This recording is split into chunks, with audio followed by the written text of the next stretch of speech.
দেখো বন্ধুরা, সেই আইসক্রিমটা এতক্ষণ ফ্রিজে রেখে দিয়েছিলাম, ঠিক আছে, ঠান্ডা করে ফ্রিজে ঘন্টা 3 না হলো 2 রেখে দিয়েছি। এবার এটাকে আমি ব্লেন্ড করব। এবার এটা খুললাম, এটা দেখো ওপরে কেমন বাবলস এসছে, দেখছো? এবার এটাকে আমি ব্লেন্ড করব।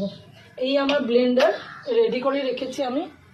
এটাকে অন করে এটাকে আমি তোমাদের বলেছিলাম তো একটু জমার পর এটা ব্লেন্ড হয়। এবার আমি এটাকে ব্লেন্ড করছি আইসক্রিমটা।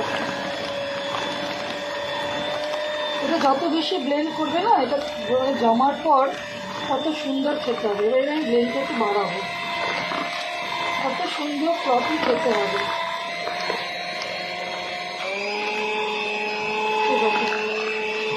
আইসক্রিমটা আমি এটা ব্লেন্ড করে, আমাকে দেখা বন্ধুরা, আমাকে একটু দেখি আমি কি অবস্থা।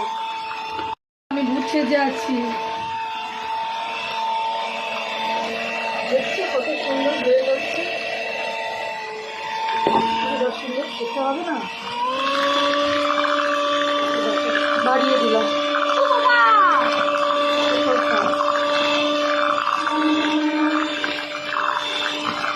এরপর একদম পুরো আমি জমাতে দিয়ে দেবো।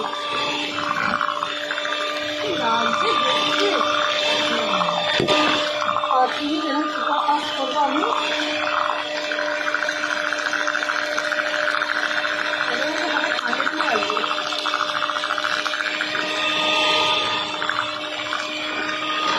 এইভাবে আইসক্রিম বানাবে।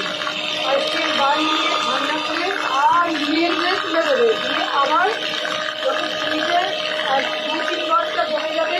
অনেকে আবার 4-5 ঘন্টাও রাখে বন্ধুরা, আর আমার কাছে সময় আজকে কম আছে তাই 3 ঘন্টা রাখলাম।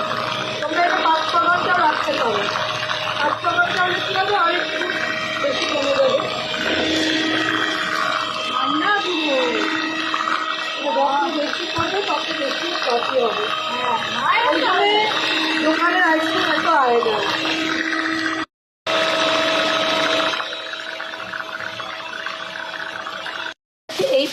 এই কাটিং আমাকে কেটে এর ওপর আমাকে দিয়ে আবার ফ্রিজ করতে হবে, দিয়ে বার করে খাবো। আমি কাটিংটা করে নিয়ে তোমাদের দেখিয়ে দিই। কাটিংটা করে নিয়েছি। এবার আমি এরমভাবে ওপরটা এরমভাবে ঢাকা দিয়ে দেবো। কেন ঢাকা দেবো, নাহলে ওপরে বরফ পড়ে গেলে আইসক্রিমটার টেস্টটা পুরো নষ্ট হয়ে যাবে, বুঝলে? দেখলে কিরমভাবে ঢাকা দিলাম। জল হয় তো আমার এইটার মধ্যে পড়বে। এবার এইভাবে আমি ফ্রিজে ঢুকিয়ে দেবো। শুদ্ধ তো বন্ধুরা ঢুকিয়ে দিলাম ফ্রিজে। আর খাওয়া